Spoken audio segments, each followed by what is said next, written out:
If your fashion wish list lives rent-free in your brain, you need to be on Poshmark. With Poshmark, you're shopping millions of listings from thousands of closets, each curated by someone with their own style. Vintage finds, designer pieces, and everyday staples all in one place. Search for your favorites or let the discovery come to you.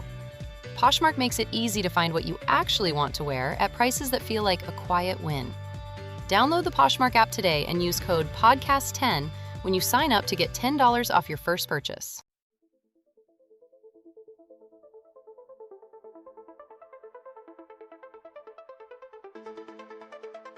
Well, hey there. It's been 36 days since I last recorded an episode, so welcome back to Papi Killed Mommy. My name is Nikki, and I'm the daughter of a murdered woman. I think this might be one of the most honest episodes I've ever done because this was not planned. Only this morning did I plan on coming in here, and this has been an expedited process all day. And I'm doing it because of big news and to let you know that, I'm tired, and I'm admitting it here. I'm not tired of fighting for my mom, and I'm not tired of wanting justice. I'm just tired of living inside the story every single day. I'm tired of being obsessed. But let's catch you up on the highs and lows of the last 36 days, because a lot has happened. First off, today is Sunday, May 17th. That means there are officially 12 days until CrimeCon Las Vegas, and this year is shaping up to be completely different than last year. Last year, I showed up on a hope and a prayer that somebody might care about my mom's story. But this year, I'm walking in strutting with media coverage from multiple major publications. I got a booth, merch, framed articles. I got supporters coming from around the country. And somehow, I'm actually going to be on stage with Crime Weekly. Boom. Mic drop. If it wasn't attached to this arm boom. Boom, boom. It's insane to even say out loud that I'm going to be on stage with Crime Weekly, but I do have the schedule now. I will be on stage on Friday, May 29th at 4:15. I'll be appearing live with Crime Weekly at Caesar's Palace, Las Vegas. But if you're not familiar with CrimeCon and you have no idea what we're talking about, which I don't know, it's probably hard to think, but if you don't, this isn't some tiny little hotel conference room with 20 people in folding chairs. CrimeCon is basically the Super Bowl of true crime. Thousands of people attend every year. Major creators, podcasters, victims' families, detectives, journalists, television personalities. Huge ballroom sessions and live podcast recordings. Massive creator rows. The whole thing is enormous. The fact that I went from sitting in my room 5 years ago crying on my phone on TikTok to standing on a Crime Weekly stage in Vegas is like, wow, I don't even know how to process it. And it hasn't stopped me from gearing up hard for CrimeCon. I ordered more stickers. My friend Stacy printed more merch. I set up a mock booth at the house so I could figure out how everything's going to go on the table.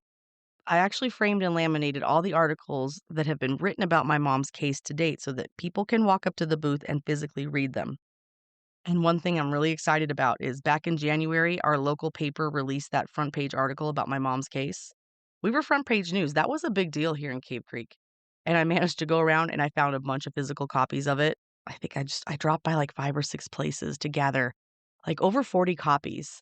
And I'm bringing 25 of them to CrimeCon. I'm going to sign them and give them away. But here's the catch. I'm not putting them on the table. You have to ask for one. So if you're listening to this podcast and you happen to come to CrimeCon, ask me about the newspapers. And if you stop by my booth to pick up a paper, you might actually meet my cousin and my aunt.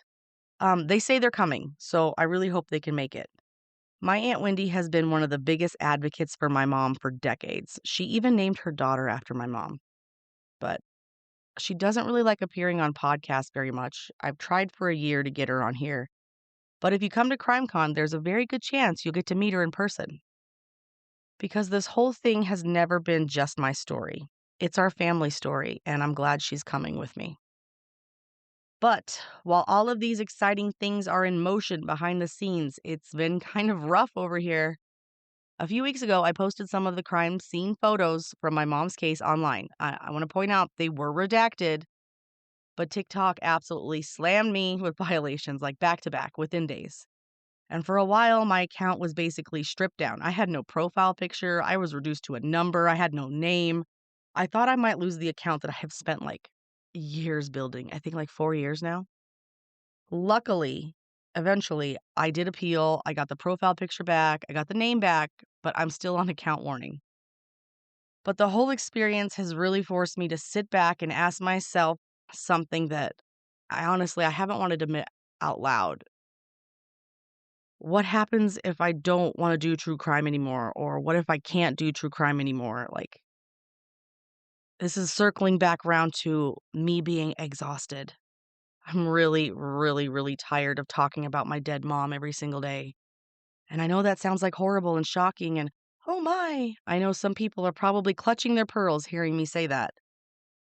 But I need people to understand for 5 years, every single day, I have lived inside this case every day. And every day I wake up, I think about the homicide, the police reports, the crime scene photos now, the evidence, the media, algorithms, how to get back on it, comments, autopsy reports, photos, theories, emails, interviews, articles, all of it.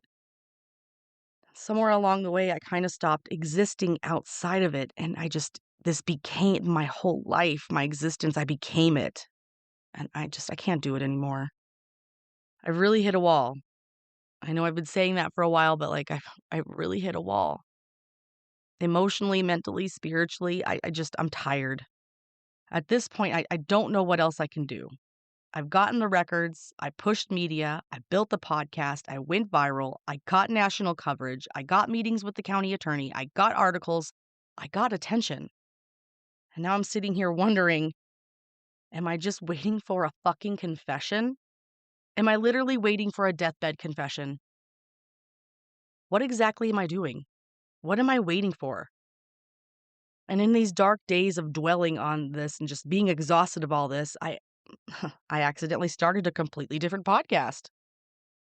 And I think it might have saved me both creatively and mentally because I can't seem to start season 2 of Papi Killed Mommy. That's something I'm struggling to admit as well. Originally, season 2 was supposed to happen with my coworker, Melissa, and we were going to branch out and start covering other domestic violence cases. Cases that deserve attention but haven't gotten huge platforms behind them. Like, that's what I was going to do, like my mom's case. But that kind of fell apart. And I was like, okay, well, I'll do it by myself. But that didn't work either. And then I thought maybe the answer was alternating guest hosts. And for a while, that gave me some momentum and I was excited again. I started brainstorming, I started writing, planning, thinking that maybe this could work. But every time I sit down and actually try to start to do it, I just sit in here and I freeze. And I think I'm finally realizing something that maybe I should have realized a long time ago. I don't know if I'm built for true crime, at least not in the way people think. Now, I'm numb to my own case at this point because I've lived inside it for so many years. But when I start opening other case files, reading autopsy reports of other people, hearing 911 calls, looking at photos, it cracks something open and it's so triggering and it's so heavy and I don't like it. And if I'm going to do this, I definitely can't do it alone. I think if season 2 is ever to happen, somebody is literally going to have to hold my hand and drag me down the road. I need a co-host. I need someone to take the wheel. Jesus, take the wheel. I need another person in the room or like remotely patched in. I know Ash from F That Pod has offered, but like I need someone to literally drag my ass to do it. I need a shoulder to lean on. I need somebody to help carry the emotional weight because I don't think I can sit in this studio myself talking about murdered women for the rest of my life. I just can't do it. Maybe that's why this new direction feels so right. Oh my goodness. Something most people don't really see, and maybe you don't know about me, is that 8 hours a day, 5 days a week, I work with kids, man. And I don't have kids of my own, but I spend 40 hours a week around kids. I relate to children very well. I actually joke all the time that I'm basically a 10-year-old trapped in a 40-year-old body because of my age regression and the trauma at an early age, because I love playing. I love imagination. I love voices, characters, story building, being dramatic. I mean, that's me to a T. At lunch recess, I read books to the kids and I go all in with accents, voices, huge reactions, and dramatic pauses. And it became this whole thing. To the point where one of the teachers actually told me the other day that she likes listening to my story time from across the playground. And then she casually said, "You should do a podcast."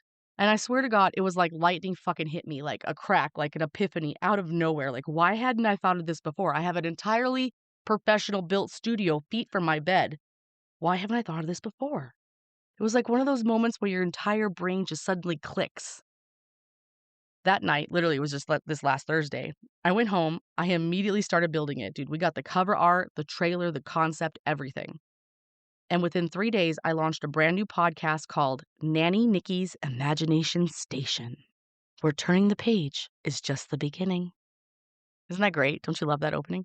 My very first episode was a story that my students absolutely love because they love scary stories, like, spooky stories.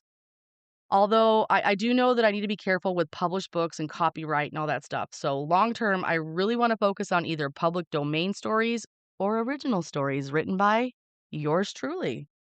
Which brings me to episode 2 of Nanny Nikki's Imagination Station. Yeah, how do we go from true crime to kids? I don't know, but that's where we are. So just let's roll with it. Episode 2 is called Dickie Birdie Has Two Names. And yes, it's about my dog, and it's an original.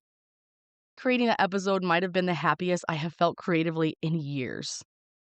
For once, I wasn't talking about murder. I wasn't reading autopsy reports. I wasn't begging people to care about my mom. I was creating something joyful, something safe, and something magical in this little room. So if there is nothing else you do today, please go follow Nanny Nikki's Imagination Station, where turning the page is just the beginning. Even if you don't have kids. And if you do have children in your life, maybe play episode 2 for them and see if they like it. I really need some feedback. Should I introduce some more original characters? I'll put the link in the show notes. And who knows? Maybe this is the beginning of a whole new chapter for me. Creatively. A reason to use this fully built recording studio that sits empty week after week. It's just really sad. We put so much time and effort into this, and I used it so much in the beginning, and it just sits. But the last couple days, I couldn't wait to get in here. I have spent more time in here in the last 3 days than I have in the last 3 months. I had fun in here instead of crying. It's a whole new world to speak on this microphone and enjoy it. And I would very much love for you to support.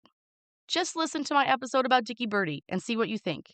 And while I am talking about my dogs, I do want to take a second and thank the people that have sent me gifts because you guys have shown up for me in ways I genuinely cannot explain. In the last episode, I talked a lot about how my dad is weird and the summers here in Arizona are really hard and things have been financially strapped trying to take care of all my animals. We received a swamp cooler, a fan, cooling pads, cooling snacks, a giant swimming pool for Jake. Brittany, who designed our CrimeCon poster art, sent the amazing cooling supplies, complete with the cooling bandana. Arlette, our number one fan, sent the swimming pool. And there was no slip in the swamp cooler, but there was a slip in the misting fan. And for the life of me, I can't find it. I just remember it said from a fellow rescue mama. Well, from one rescue mama to another, thank you so much. I really appreciate it. The reality is in my 20s, I wasn't thinking. Instead of having kids, I kind of decided I was going to rescue every animal in the greater North Phoenix area. I even started a rescue, Nanny Nikki's Pet Sitting Services. No, it was Nikki's Place, Small Animal Refuge. And then I started a pet sitting company, Nanny Nikki's Pet Sitting Services. And now we have a podcast, Nanny Nikki's Imagination Station. It was like we were evolved to be here. That's funny. It was a full circle moment. But now that I'm in my 40s and all these animals are seniors and I'm literally drowning, I have 3 senior chihuahuas. 2 just had full dentals. I have 2 senior cats. One of them has kidney issues who needs prescription food. Jake, who's a large breed, he's no spring chicken either. He's going to start to break down real soon.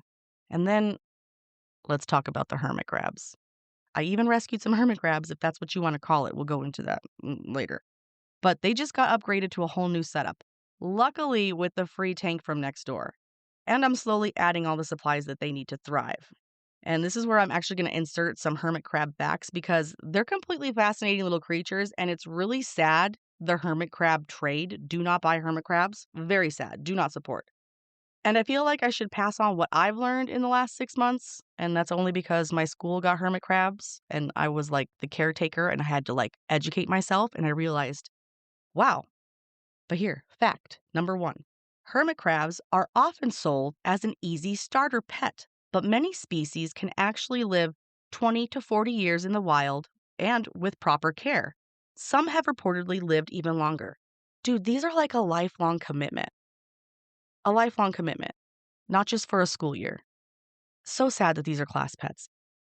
Fact number two, hermit crabs sold in tourist shops and pet stores are wild caught, not captive bred. Did you know that?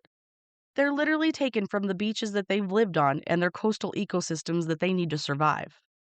Fact number three, one of the saddest things is that people are often told that they only live a few months, but that's usually because their care requirements are misunderstood. Most die early in captivity from improper humidity, lack of deep substrate to molt, incorrect heat, painted shells with toxic paint on them, or just stress of transport from being taken from their coastal waters. I don't know, dude. It's probably the rescue girl in me, but once I started learning about the hermit crabs, I couldn't unlearn it. I found out they walked up to 10 miles a night in the wild, and suddenly these little plastic cages that they sell them in just started feeling really sad and inhumane, and I'm very mad about the hermit crab trade. So I kidnapped the classroom crabs, technically, but only because I wanted to give them a better life.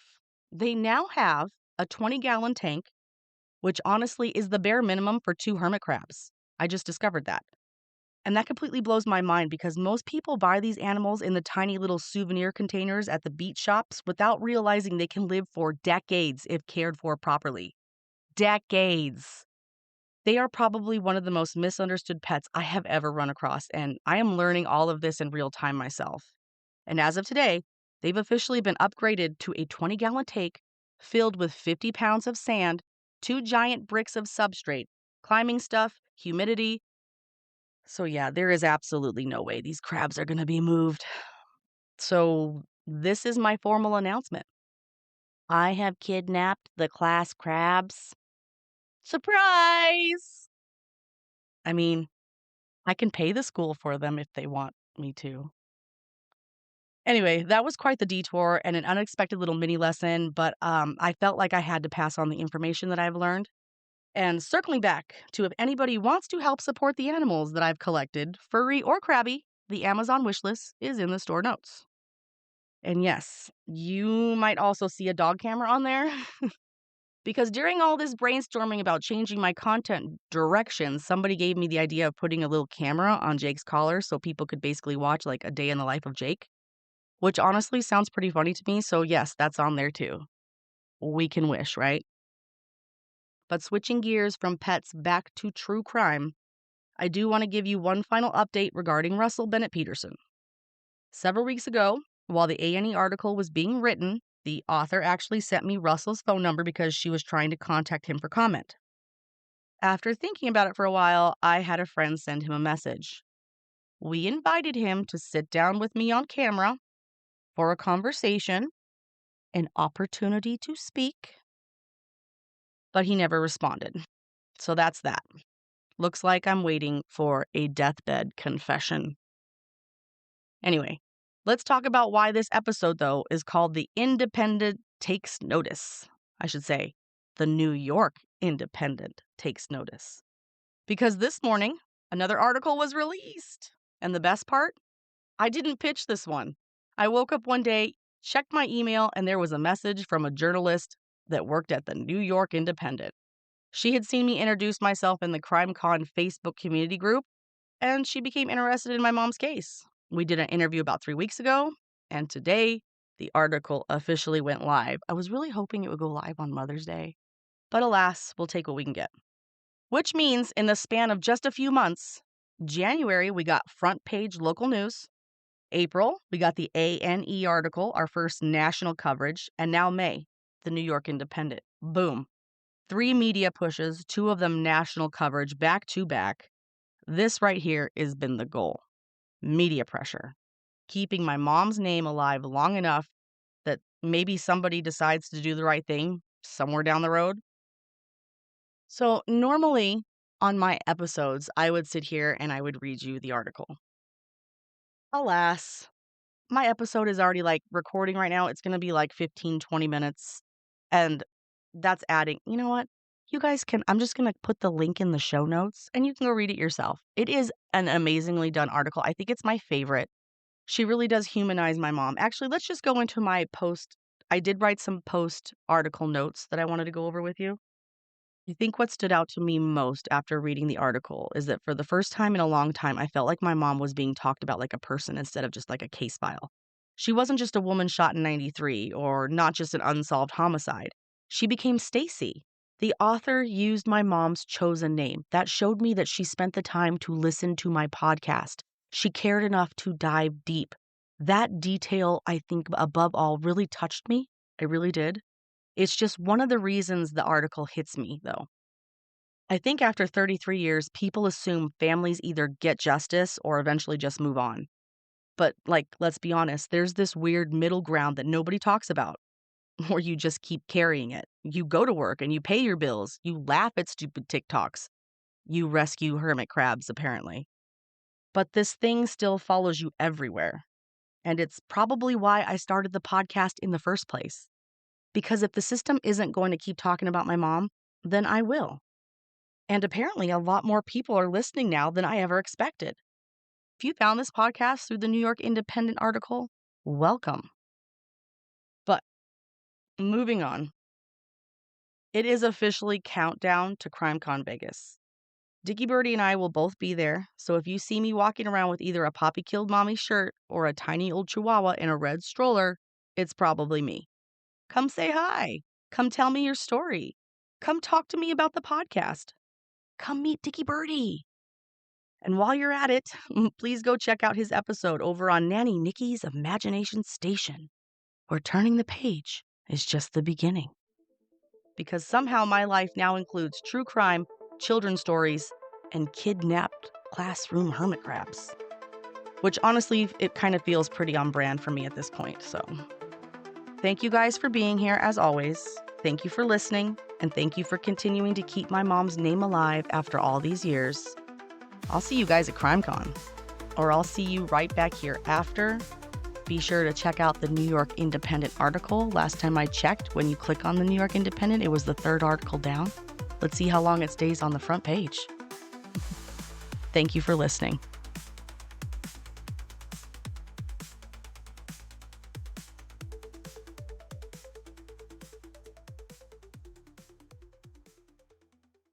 When I was diagnosed, all I wanted to do was get back to work. I wanted to get back to that trajectory that I was on prior to the cancer. I always felt like I had value. I had a place on the team to just be treated with dignity. It means everything. Research shows there is a significant connection between the ability to continue to work and cancer recovery. We can make work a better place for healing. Learn more and sign the pledge at workingwithcancerpledge.com.